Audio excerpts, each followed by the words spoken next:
आप देख रहे हैं भारत का लॉकडाउन।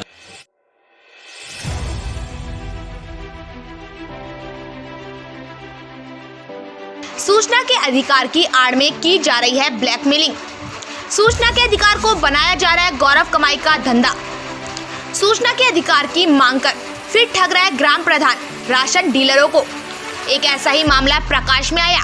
विकासखंड भादराबाद क्षेत्र के अंतर्गत ग्राम पूरनपुर सालापुर की सरकारी सस्ते गल्ले की दुकान के राशन डीलर के दस्तावेजों की पिछले पूर्व 2020 से सूचना का अधिकार मांग कर रहा था मांग। जब राशन डीलर ने अपने दस्तावेज सूचना के अधिकार के चलते हुए दस्तावेज पेश किए तो फिर जब दस्तावेज में राशन डीलर के दस्तावेज सही पाए गए तो फिर अपने जादुई चक्कर को फेल होते देखते हुए अपना जादुई चक्कर चलाने लगा। फिर राशन डीलर को अपना बैंक अकाउंट नंबर स्लिप देकर मांग बैठा 1 लाख की फिरौती। अवैध उगाई को लेकर सरकारी सस्ते गल्ले के विक्रेता संजय कुमार ने रानीपुर कोतवाली में दी तहरीर। रानीपुर कोतवाली में तहरीर देते हुए बताया कि वीरपाल नामक व्यक्ति ने सूचना के अधिकार में आरटीआई के माध्यम से मुझे रजिस्टर का ब्यूरो मांगा था, जिसका मैंने सूचना के अधिकार का पालन करते हुए अपनी सभी कागजात उसे दिखा दिए थे, लेकिन फिर भी वह मुझसे रुपए की डिमांड करने लगा, जिसकी वजह से मैंने इतनी मानसिक रूप से परेशान हो गया। जिसके बाद मैंने रानीपुर कोतवाली में आकर वीरपाल निवासी ज्वालापुर के खिलाफ तहरीर दी एवं पुलिस प्रशासन से न्याय की मांग की है। वहीं राज्य के उचित दर यूनियन अध्यक्ष दिनेश कुमार ने बताया कि यह वीरपाल नामक व्यक्ति लगातार ऐसे ही ग्राम प्रधानों की और राशन डीलरों सूचना के अधिकार में आरटीआई मांगकर फिर राशन डीलरों और ग्राम प्रधानों से अवैध उगाई करता रहता है, जिससे अब हम बिल्कुल भी बर्दाश्त नहीं करेंगे। उसके खिलाफ हम पुलिस प्रशासन से सख्त कानूनी कार्रवाई करने की मांग करते हैं। देखिए यह रिपोर्ट।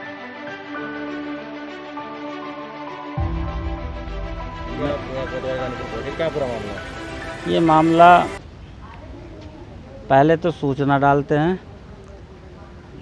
सूचना इस तरीके की डाल ली कि अवलोकन करेंगे, आपके कार्य का अवलोकन करेंगे। इन्होंने अवलोकन भी करा दिया।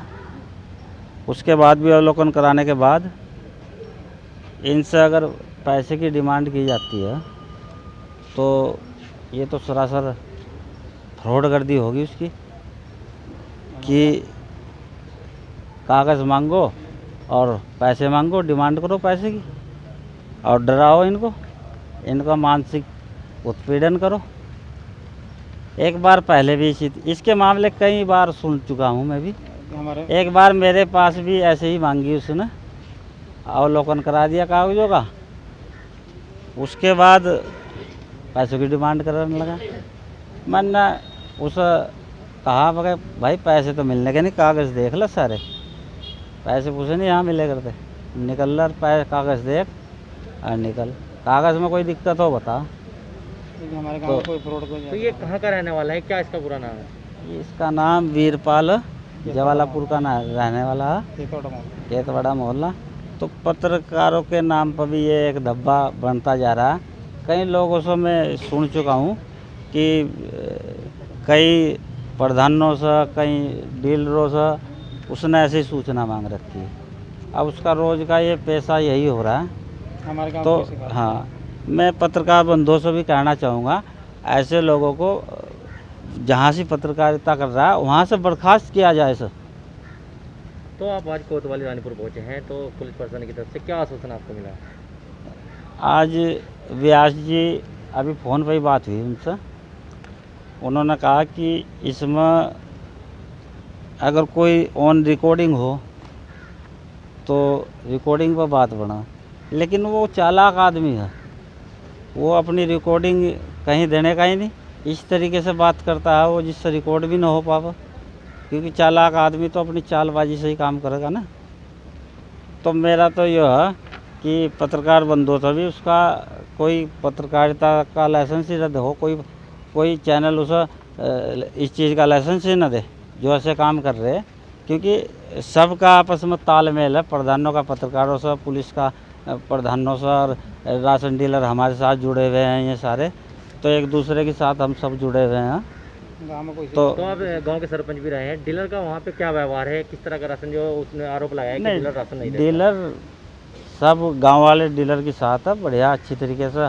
हमने भी कई बार इसके रजिस्टर चेक खुद ही करते रहो, देखते रहो। कोई कोटाई गायब हो तो तभी तो बात हो, लेकिन आज तक ऐसा कोई आपत्ति आई नहीं, ना कोई शिकायत आई। कोई शिकायत आएगी तो तभी तो हमें खुद ही ले लो डिसीजन इस चीज़ पर। ये देखिए आप यहाँ कोतवाली रानीपुर पहुँचे हैं और जी। डीलर का कई बार मामला ऐसा आ चुका है, तो क्या मुद्दे लेकर आप यहाँ पे कोतवाली रानीपुर पहुँचे थे? हमें एक आरटीआई कार्यकर्ता है, ज्वालापुर का है, कैथवाड़ा, वीरपाल। तो उन्होंने हमारे बहादुराबाद ब्लॉक के एक डीलर हैं पूरनपुर सालापुर के श्री संजय कुमार जी, उनसे अपनी सूचना मांगी थी। उस सूचना की तारीख लगते लगते काफ़ी टाइम हो गया और अब जब सूचना आयोग ने उन्हें एक ऑर्डर किया कि आप इनके दस्तावेज का अवलोकन कर लीजिए इनकी दुकान पर जाकर, तो वे संजय कुमार की दुकान पर आए और उन्होंने इनके दस्तावेज़ों का अवलोकन किया। अवलोकन में कोई त्रुटि नहीं पाई गई। इसके बाद में हतप्रद हो गए। फिर उन्होंने इनसे एक साइड में ले जाकर कहा कि कुछ पैसों की मांग की और उन पैसों को उन्होंने अपने खाते में डालने के लिए कहा, जो इन्हें एक खाता नंबर भी दिया है कैनरा बैंक का। तो इन पर इतनी बड़ी रकम नहीं उपलब्ध हो पाई और फिर इन्होंने अपना उत्पीड़न देखते हुए रानीपुर कोतवाली में एक तहरीर दी, जो 22 तारीख को इन्होंने ग्रामीणों के साथ में तहरीर देकर चले गए थे। आज हम 26 तारीख को फिर कोतवाली आए हैं कि आप इस मुकदमे को यहाँ पर दर्ज कीजिए और वीरपाल के खिलाफ़ कार्रवाई कीजिए।